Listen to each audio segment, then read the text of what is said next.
तो क्या iron man movie के अंदर टोनी का अपनी वेपन इंडस्ट्री को बंद करना सही था, या फिर अवेंजर्स एंड गेम में स्नैप करके अपना सेक्रीफाइस करना सही था?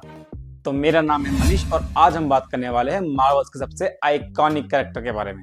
तो सवाल सिंपल है, टोनी स्टार्क अपनी लाइफ के अंदर ज्यादा सही था या फिर ज्यादा गलत?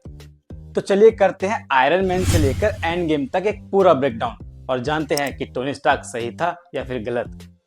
सब कुछ स्टार्ट होता है आयरन मैन मूवी के साथ, जहाँ पे टोनी एक जीनियस, बिलियनियर और एक प्ले बॉय था, जिसकी company Stark Industries advance weapon बनाती थी। तो अब वेपन्स बनाने से क्या प्रॉब्लम थी? तो प्रॉब्लम ये थी कि उसके वेपन्स को उसी की कंपनी के जरिए ऐसे लोगों को बेचा जा रहा था जो उन वेपन्स का गलत यूज करते थे, जिसकी वजह से काफी लोगों को अपनी जान गंवानी पड़ी।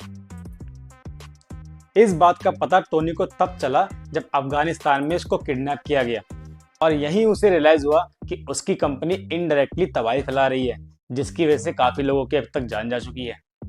तो अब आता है टर्निंग पॉइंट।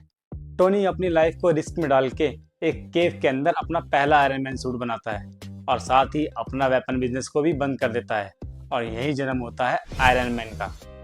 तो टोनी यहाँ पे सही था, भले ही स्टार्टिंग में उसकी गलती थी, बट उसने एंड में सब कुछ ठीक कर दिया और साथ ही मार्वल सिनेमैटिक यूनिवर्स की शुरुआत भी की।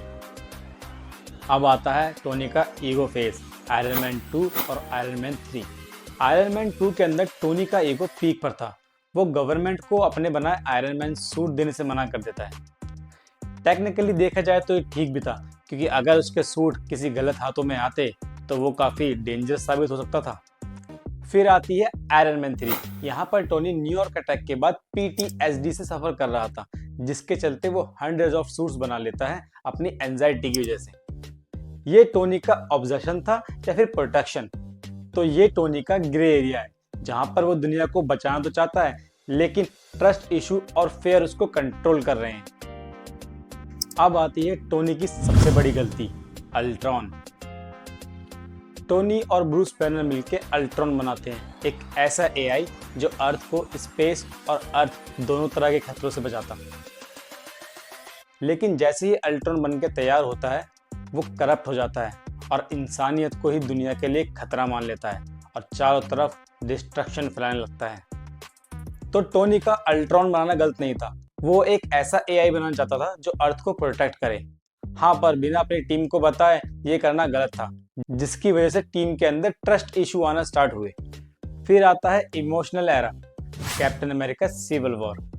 तो यहाँ टोनी गवर्नमेंट की साइड था, क्योंकि उसको लगता था कि हीरोज को भी अकाउंटेबिलिटी होनी चाहिए, और वहीं दूसरी साइड पे था स्टीव, जो पर्सनल जजमेंट और फ्रीडम में बिलीव करता था।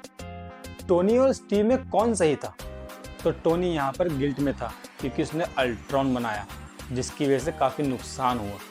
और साथ ही टोनी इमोशनली अनस्टेबल तब हुआ जब उसे पता चला कि बकी ने ही उसके पेरेंट्स को मारा है, जिसके बाद हमें iron man versus captain America की फाइट देखने को मिलती है।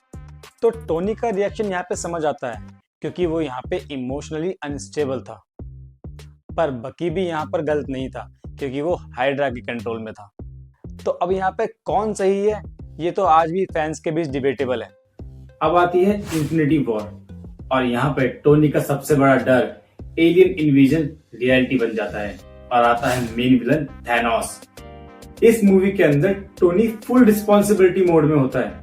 वो स्पेस तक चले जाता है सिर्फ अर्थ को बचाने के लिए, और अब यहाँ पे कोई ईगो नहीं था तो सिर्फ सैक्रिफाइस और रिस्पॉन्सिबिलिटी। तो यहाँ पर आती है Avengers end game.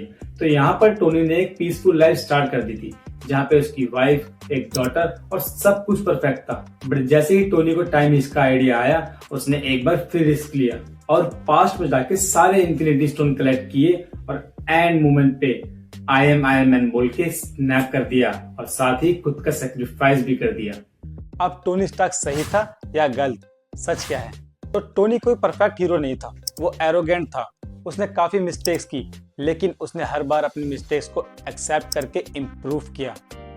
Tony Stark एक काफी रिलेटेबल हीरो था। अगर वो गलतियां नहीं करता तो शायद वो आज इतना बड़ा हीरो भी नहीं बन पाता। Tony Stark was best superhero of Marvel Universe. तो दोस्तों, टोनी स्टार्क सही था या गलत? आप मुझे कमेंट में बताना, और याद रखना, कोई भी सुपर हीरो परफेक्ट नहीं होता, लेकिन इनकी चॉइस उन्हें लेजेंडरी बना देती है। तो अब मैं आपसे विदा लेता हूँ और जल्दी मिलूंगा ऐसे ही किसी मजेदार वीडियो के अंदर।